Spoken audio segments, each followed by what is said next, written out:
Okay, let's unpack this. Today we are undertaking a deep dive into the case of Ryan Ferguson, which stands as a profound and frankly chilling monument to institutional failure. It's a story of a high school junior wrongfully convicted and incarcerated for, well, nearly a decade. It really is more than just a failure, though. It's almost like a detailed blueprint showing exactly how the justice system can prioritize closing a cold file over the pursuit of objective truth. It really exposes the fragility, of the foundations upon which so many convictions are built, memory and testimony. That's definitely our mission today, to unpack the source material and track the mechanics of this injustice. We're focusing on Ryan W. Ferguson, who at just 17 was charged and then convicted back in 2005 for the 2001 murder of Kent Heitholt in Columbia, Missouri. The core sort of unbelievable fact here is that this conviction happened despite a complete lack of physical evidence. Right. It relied solely on the testimony of two key witnesses who, well, later recanted their statements, both claiming intense coercion by the state. Exactly. And this deep dive becomes a critical masterclass, really, in wrongful conviction studies. We're going to trace the path from unreliable memory through prosecutorial misconduct, specifically some really severe Brady violations. We'll definitely get into those. Oh, yeah. And then the intense multi-year legal battle for exoneration led by his family. We'll also look at the staggering financial accountability demanded years later. I mean, this involved legal reversals, serious allegations against the former prosecutor who, remarkably, had actually become a circuit court judge by then. Wow. Yeah. The stakes here are just immense, covering personal liberty, institutional integrity, and, multi-million-dollar civil settlements. So let's start right at the beginning.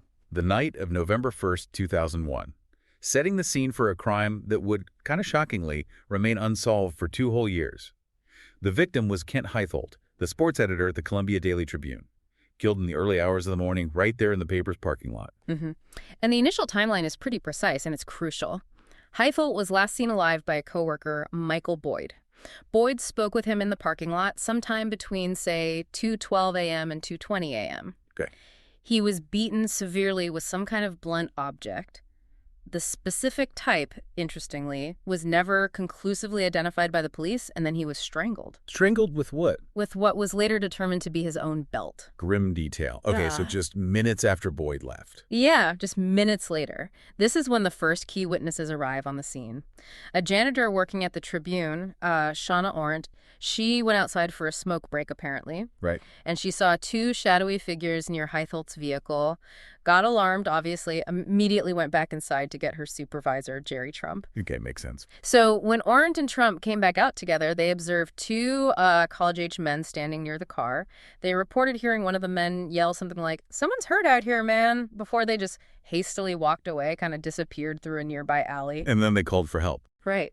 They alerted others, and the 911 call was placed at 2:26 a.m. So, we're talking about a window of maybe 10 to 15 minutes between Heitholt being seen alive and the janitors discovering the scene and seeing the perpetrators leaving. It's a very tight time frame. Okay, so the initial investigation, they found physical evidence, right? But it didn't immediately point anywhere. That's exactly it. The police collected unidentified fingerprints, both from the outside and the inside of Heitholt's car. And critically, an unidentified hair was found clutched tightly in Heitholt's hand, which really suggests a struggle with the attacker. Definitely. Footprints were also recovered from blood at the scene. So prints, hair, footprints, sounds like solid evidence. You'd think so, but here's where we see maybe the first systematic breakdown. All this physical evidence, the prints, the hair, the blood footprints, it matched absolutely no one the police initially suspected or interviewed. Yet, the investigation almost immediately fixated on the human witnesses, especially the janitors. Shauna Orent claims she got a good look at the young men, and based solely on her description, a composite sketch was created. But wait a minute, you said there were 2 witnesses, Orent and Trump. Did their accounts match up right away? Well, that's the red flag that seems to have been largely ignored at the time. Jerry Trump, the supervisor, actually contradicted Orent's confidence. He stated pretty clearly that he was unable to see the men clearly. Okay, so one says clear view, the other says not so clear. Precisely. So right from the outset, the police had this conflicting foundation. One witness claiming strong identification ability, the other admitting, difficulty seeing. And when an investigation chooses to elevate the testimony of the one who claims certainty and sort of sideline the uncertainty of the other, well, that signals a potential for confirmation bias, doesn't it? Yeah. It really does. They leaned heavily on Orn's description, even though Trump's caution probably should have made them pause. Exactly. It should have tempered that reliance. So, while all this is happening, or rather not happening with the investigation, Right. what about the two young men who would eventually be charged? Ryan Ferguson, 17, high school junior, and Charles Erickson, his classmate. Right. The sources detail their movements that night pretty carefully. They were out partying. It was Halloween night, apparently consuming significant amounts of cocaine and alcohol. Okay.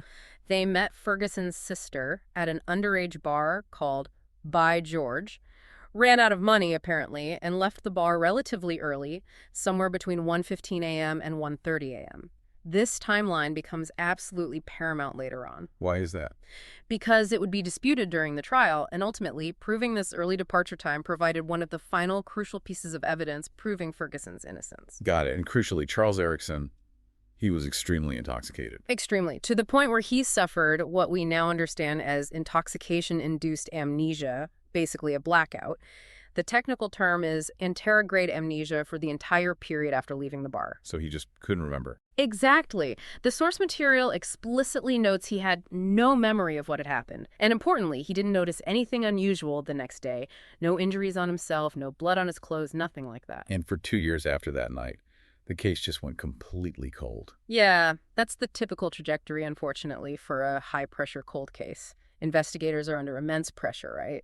And when the objective evidence, the forensics, the science, fails to deliver a suspect, they often turn, perhaps inevitably, to the human element. Looking for a tip, a witness. Exactly. The failure to match the fingerprints or the DNA from the hair to anyone in any known database should have been this constant reminder that they were likely missing the actual perpetrator. But instead, it seems they just waited for a human tip, which unfortunately set the stage for manipulation through suggestion. The environment was just, well, it was ripe for a coerced narrative to take hold. And that human element finally arrived 2 years later, October 2003. And it was driven entirely by Charles Erickson's own intense anxiety. He saw some local media coverage revisiting the murder, which, remember, happened just blocks from where he and Ferguson had been partying that night. Right. And this anxiety quickly morphed into something much more complicated. It seems like the formation of what you might call pseudo-memories. Erickson started having these highly distressing, very fragmented dreams about the crime. Dreams.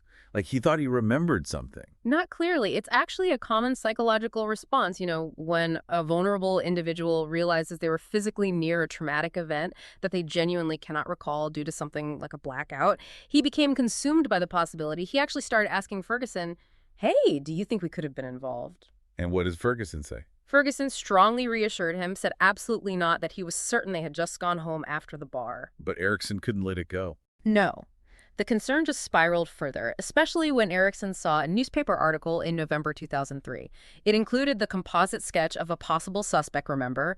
The one based on Shauna Orn's description from 2 years earlier. Yeah. Erickson felt it resembled him. Oh, wow. Yeah. And that's when he sought advice from a friend, Nick Gilpin.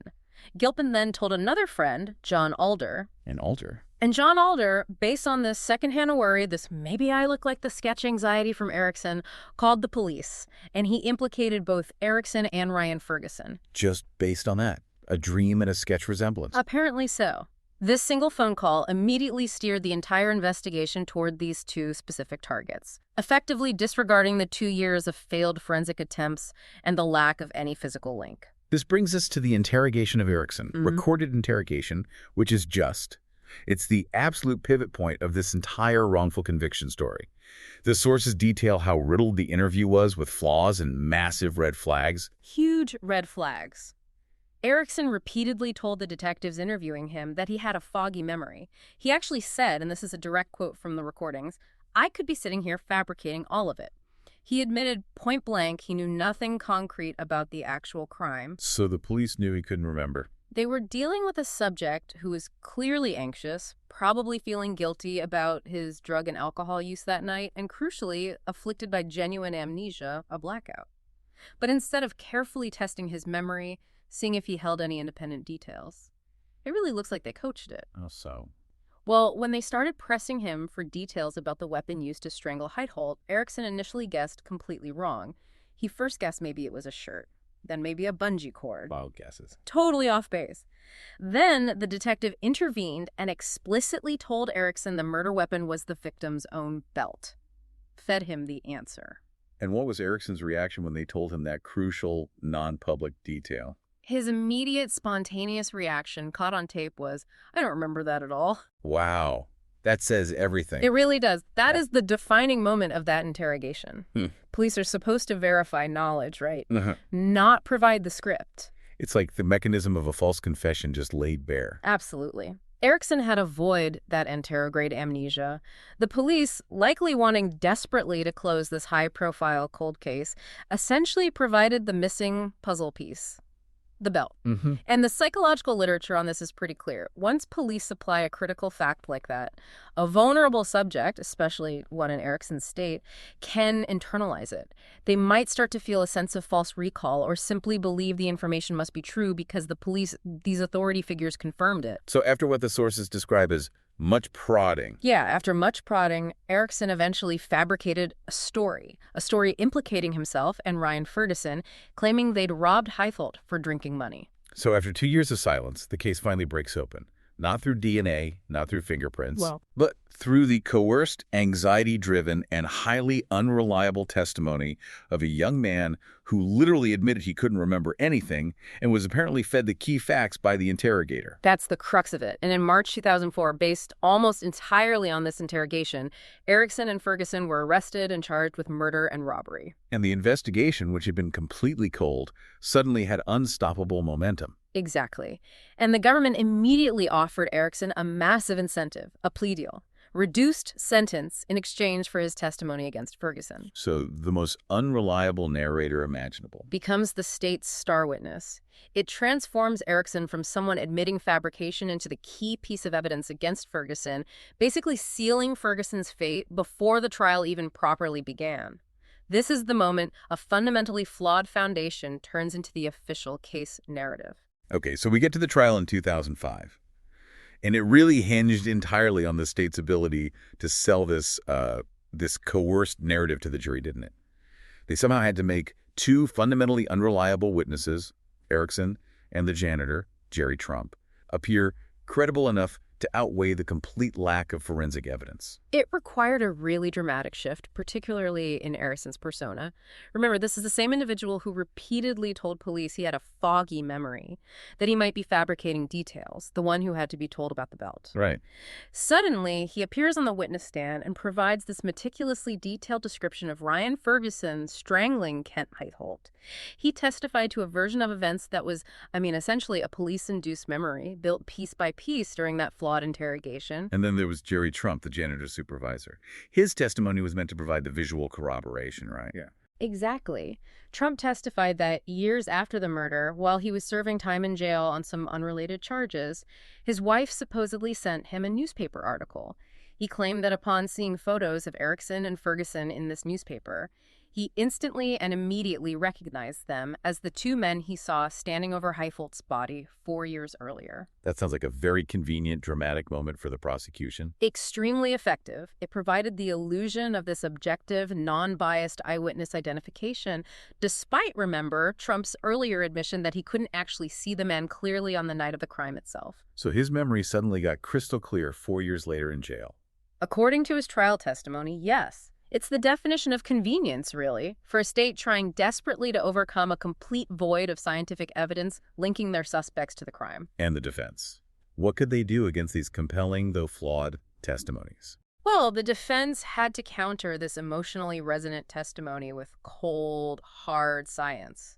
They hammered home the fact that none of the critical physical evidence, the unidentified hair clutched in the victim's hand, the fingerprints on the inside and outside of the car, the blood footprints at the scene, none of it matched either Ryan Ferguson or Charles Erickson. It seems pretty definitive. You would think so. Furthermore, they stressed that there was absolutely no trace of the victim's blood or any other physical remnant of the attack found in the vehicle Ferguson was driving that night, which, you'd absolutely expect if the perpetrators had been involved in such a violent, bloody struggle and then got into that car. So strong exculpatory evidence pointing away from guilt. Absolutely. Yet somehow, It was dismissed or outweighed in the jury's mind. Which brings us to that really profound and disturbing question about jury decision-making, doesn't it? Why? Why did the jury trust the highly changeable, uncorroborated testimony of a confessed co-defendant who initially claimed amnesia and a janitor whose convenient identification popped up years late while he was in jail? Why trust that over the objective, absolute silence, the forensic evidence? It really speaks to the power of narrative, I think, and perhaps confirmation bias within the courtroom. Forensic science, let's face it, can be abstract. It can be confusing for a jury. It often requires technical explanation, and sometimes it just leads to an inconclusive result, which isn't satisfying. Right, people want answers. Exactly. In contrast, a compelling story, I saw him do it, or a dramatic moment, I instantly recognized him in the newspaper, provides a sense of certainty. It offers closure. And when a jury feels, maybe subconsciously, immense pressure to solve a violent crime in their community, they often gravitate towards the testimony that seems to simplify the truth, even if that testimony is, well, manufactured. So ultimately, the jury sided with the narrative, not the science. It appears so. Ferguson was convicted of second-degree murder and robbery, and he was sentenced to 40 years in state prison. It was a victory for the prosecution, but one built on shifting sand, really, ready to collapse the moment the coercion and the lies behind the key testimony were finally exposed. And the systemic failure here seems to be rooted in that investigatory path, right? I think so. It seems once the police decided Erickson and Ferguson were their guys, the pressure shifted. It wasn't about finding the killer anymore. It became about confirming these suspects' guilt. Every subsequent action coaching Erickson, finding a way to get Trump to identify them years later, seems driven by this kind of backward-looking confirmation bias, which fundamentally undermines the integrity of the whole judicial process. Spending nearly 10 years in prison for a crime you didn't commit. It's just a living nightmare to contemplate. But the hope for justice was kept alive largely by Ryan's father, Bill Ferguson. His relentless advocacy became pretty famous in its own right. Absolutely. Bill Ferguson's fight was extraordinary. Then, in 2009, a major development. The renowned Chicago attorney Kathleen Zellner took over Ryan's case pro bono. That signaled the fight was escalating, becoming much more sophisticated legally. Zellner has a reputation for this kind of work, doesn't she? Oh, absolutely. She's known for her incredibly meticulous, almost forensic approach to legal defense, specifically targeting systemic flaws in convictions, like suppressed evidence and police misconduct. She didn't just challenge the conviction itself, she went after the mechanics of how the coercion occurred. And that investigation led directly to the critical recantations in 2012. Okay, so this is when the state's narrative truly starts to fall apart. Completely. Both key prosecution witnesses, Charles Erickson and Jerry Trump, recanted their trial testimony. They provided sworn statements to Zellner and her investigator, admitting flat out they had lied on the stand. Let's break down those recantations. They're crucial. What did Erickson say? Erickson testified in a habeas corpus hearing now. For the listener, habeas corpus is a legal challenge to the legality of the detention itself, basically forcing the court to review new facts or constitutional issues not fully addressed at trial. Okay. Erickson testified under oath that the former prosecutor, Kevin Crane, had pressured him relentlessly into implicating Ferguson. He maintained consistently now that his blackout the night of the murder was real, and his detailed trial testimony was entirely fabricated under duress, primarily to secure his own plea deal and avoid a much harsher sentence. So he's saying Crane coerced him. And what about Jerry Trump? His admission sounds equally damning. Maybe even more so, because it directly implicated the prosecutor's office in actively manufacturing evidence. Trump completely recanted his dramatic story about his wife sending him the newspaper in jail. That never happened, he admitted. So how did he see the photos? He admitted that he first saw photos of Ferguson and Erickson after his release from prison, specifically at the prosecutor's office in 2004. In Crane's office? Yes. He specifically claimed that Crane showed him a Tribune newspaper featuring Ferguson's photo and repeatedly stressed that identifying Ferguson would be helpful. Trump described Crane's demeanor during this as acting almost like a cheerleader, just encouraging the positive identification until Trump finally agreed. So it wasn't an independent identification at all? Not even close. It was a guided performance explicitly designed to secure the conviction by manufacturing corroboration that didn't exist. But Zellner's team didn't just rely on these recantations, right? Yeah. They went digging for evidence the state might have hidden. Exactly. This is where the really severe Brady violations were uncovered. And just to clarify for everyone listening, a Brady violation occurs when the prosecution withholds evidence that is favorable to the defense evidence that could potentially lead to an acquittal or maybe mitigate the defendant's sentence. It's a major constitutional violation. And in this case, the violations were significant. They were numerous and absolutely damning. What were the most critical pieces they found that had been withheld? Okay, first, directly related to Jerry Trump's fabricated story. Zellner's team questioned the original investigators. Under pressure, they were forced to admit they had interviewed Trump's wife back then, and she had explicitly told them that she did not remember ever sending him any newspapers while he was incarcerated. Wow. So the prosecution knew Trump's story was likely false. They had direct evidence contradicting it. This single piece of information, which would have completely destroyed Trump's credibility on the stand, was deliberately withheld from Ferguson's original defense team.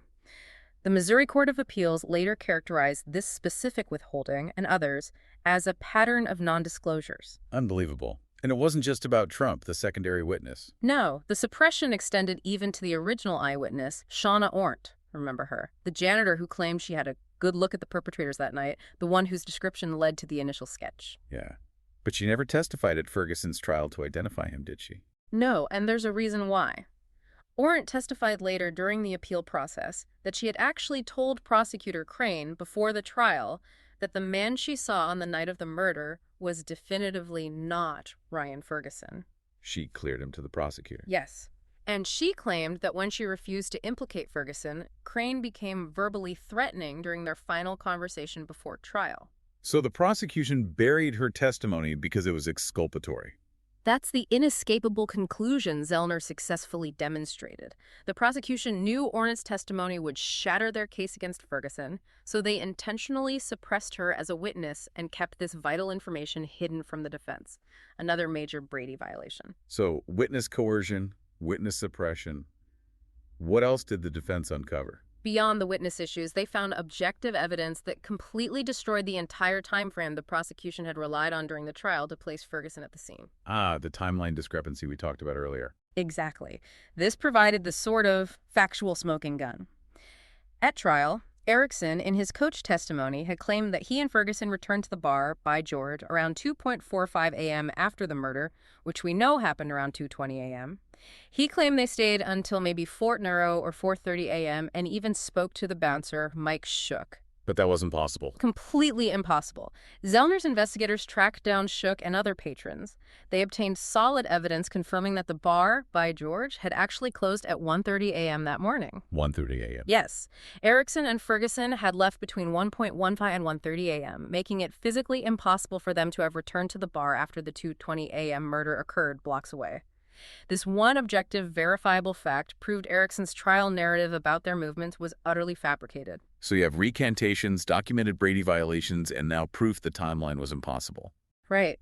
The culmination of all these factors, the recantations admitting lies, the proof the prosecution hid exculpatory evidence, and the objective timeline impossibility led the Missouri Court of Appeals Western District to finally vacate Ryan Ferguson's conviction in November 2013. Their decision was scathing, citing specifically a pattern of non-disclosures by both police and prosecutors. And after the conviction was vacated, did the state try to re-prosecute? No. The appellate court's ruling was so strong, pointing out very clearly that there was, and I quote, no evidence left that would support a conviction. Recognizing the futility and, frankly, the injustice of a retrial, the Missouri Attorney General's office declined to refile charges. They publicly acknowledged that Ferguson had presented overwhelming evidence of his actual innocence. And so, Ryan Ferguson was finally released. Yes, on November 12, 2013. After spending nearly 10 years in prison for a crime that the courts ultimately determined was pinned on him through serious institutional malfeasance. And crucially, we have to remember, the murder of Kent Heitholt remains officially unsolved to this day. Okay, so Ferguson is finally free, exonerated. But the legal fight wasn't over, was it? It immediately shifted from criminal defense to seeking civil accountability. That's right. On March 11, 2014, just months after his release, he filed a massive civil rights lawsuit. He was seeking damages, and he named 11 individuals, including the former prosecutor, Kevin Crane, who by then was a judge, and several police officers involved in the original investigation, as well as Boone County and the city of Columbia itself. And the grounds for the suit. It was comprehensive, really based on all the constitutional rights violations that were exposed during the exoneration process. The allegations included suppression of exculpatory evidence, the Brady stuff, outright fabrication of evidence, a reckless failure to investigate the true perpetrator, malicious prosecution, and conspiracy among the defendants to deprive Ferguson of his constitutional rights. This lawsuit went way beyond claiming simple errors. It alleged willful misconduct. And the suit didn't just focus on the actions leading to the conviction. No, it also detailed the continuing harm. Ferguson claimed that even after his release and exoneration, former prosecutor Kevin Crane and the former Columbia police chief Randy Boehm continued to make public statements asserting his guilt. He argued this constituted defamation and prolonged the damage to his reputation and life. So what happened with the lawsuit? Did it go to trial? Many of the individual defendants were eventually dismissed on various grounds, often related to immunity doctrines, but the municipalities, the county, and the city remained potentially liable.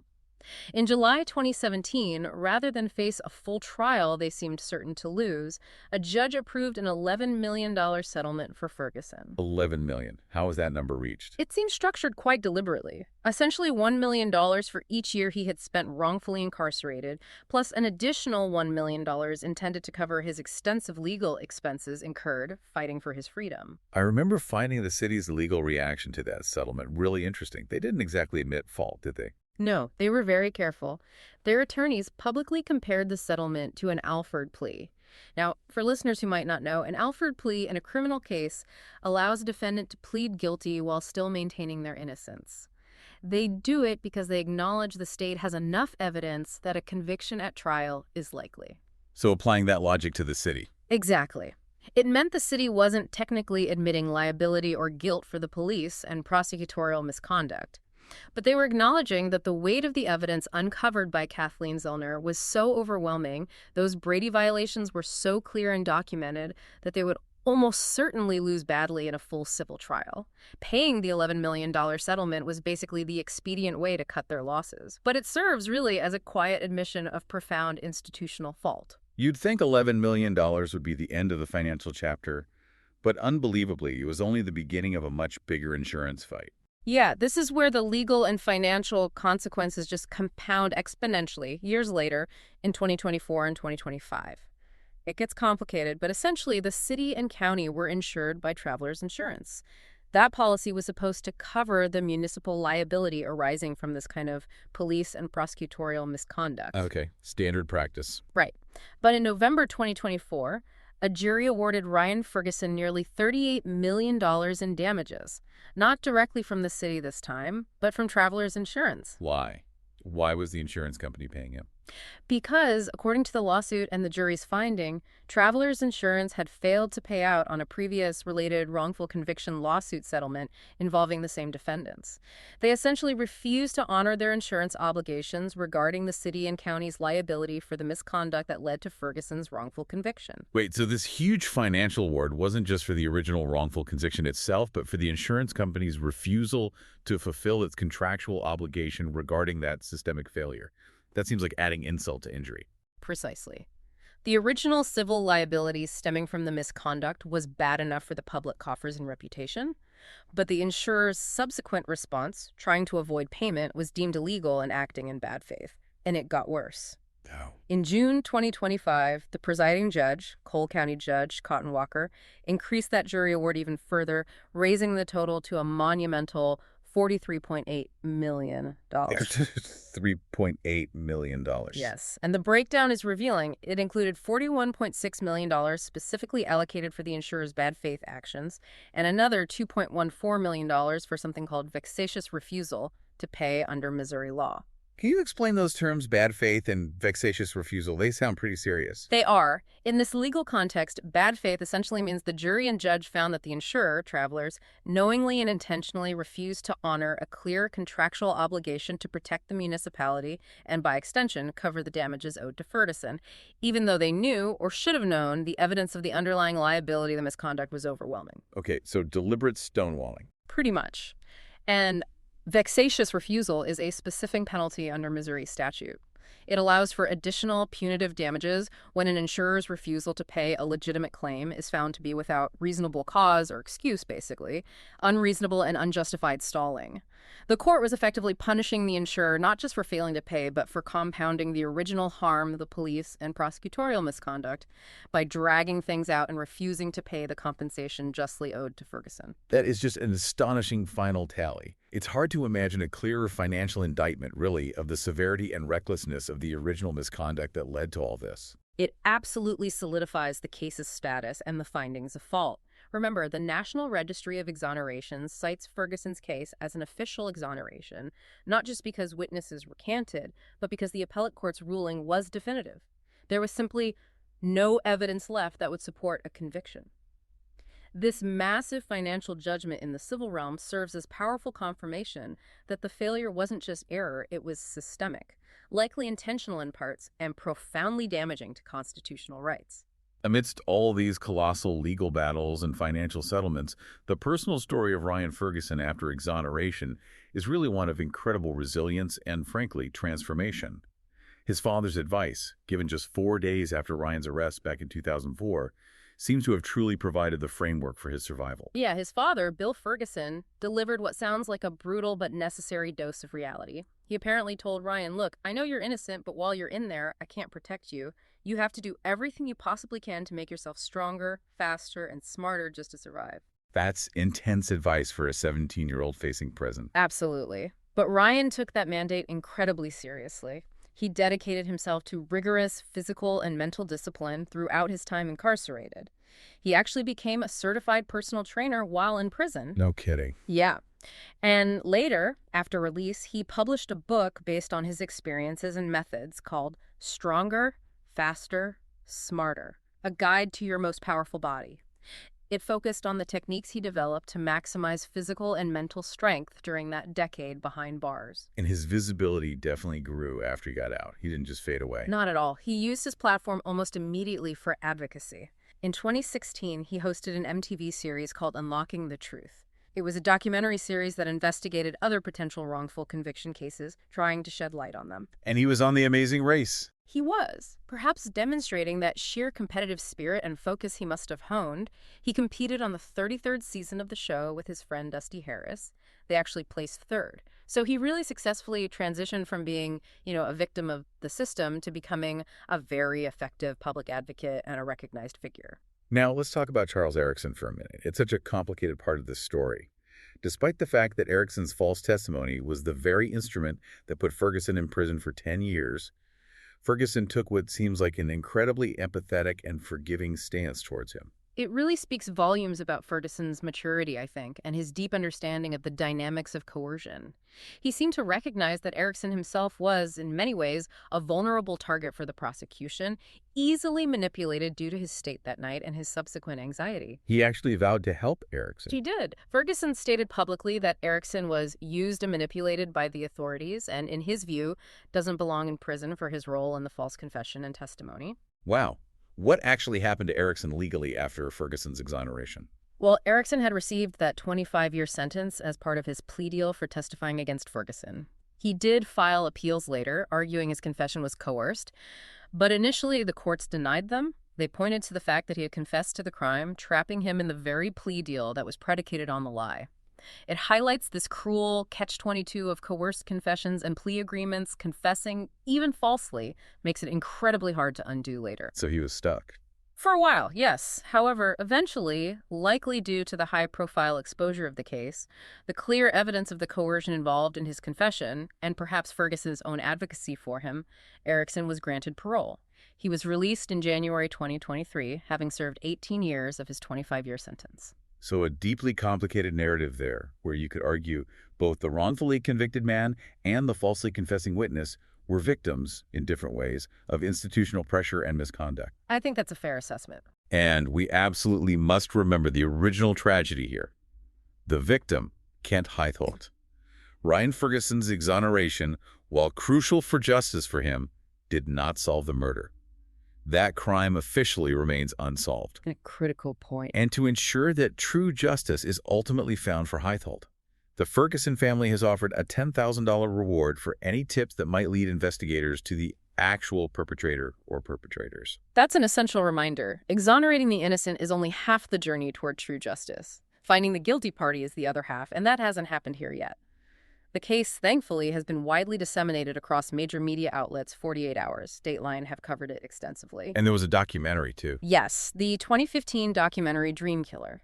It meticulously chronicled the extraordinary, decade-long fight waged by Bill Ferguson, Ryan's father, to free his son. That film provided crucial early visibility and really helped build public pressure. And all that media attention, coupled with the specialized, tenacious defense work of Kathleen Zellner, it just highlights the vital role that external advocacy often plays in forcing accountability, doesn't it? Her determination to obtain those specific Brady materials, the hidden interview with Trump's wife, Shauna Orn's explicit non-identification of Ferguson, that was the key. That's what dismantled the systematic rot that allowed this conviction to happen and stand for so long. So, as we conclude this deep dive, the story of Ryan Ferguson really serves as an undeniable, almost textbook illustration of several critical flaws in the criminal justice system operating simultaneously, amplifying each other. We've seen the destructive intersection of, well, police pressure and profound prosecutorial misconduct. Those documented Brady violations are key, leading directly to a decade of wrongful incarceration based entirely on weak, coerced, and ultimately recanted testimony. It really is the textbook definition of false memory syndrome, or perhaps more accurately, coerced internalized false confession, applied within a law enforcement context. Charles Erickson's genuine intoxication-induced amnesia created a vulnerability that investigators seemingly expertly leveraged, supplying the necessary details to help him construct a compelling but utterly fabricated courtroom narrative. And if we connect this back to the broader legal landscape, those massive financial judgments culminating in that staggering $43.8 million award against the insurer for bad faith refusal to pay, they confirmed that the courts, at least civilly, found that police and prosecutors acted with, at minimum, recklessness and possibly malice in manufacturing a case based on suppressed evidence.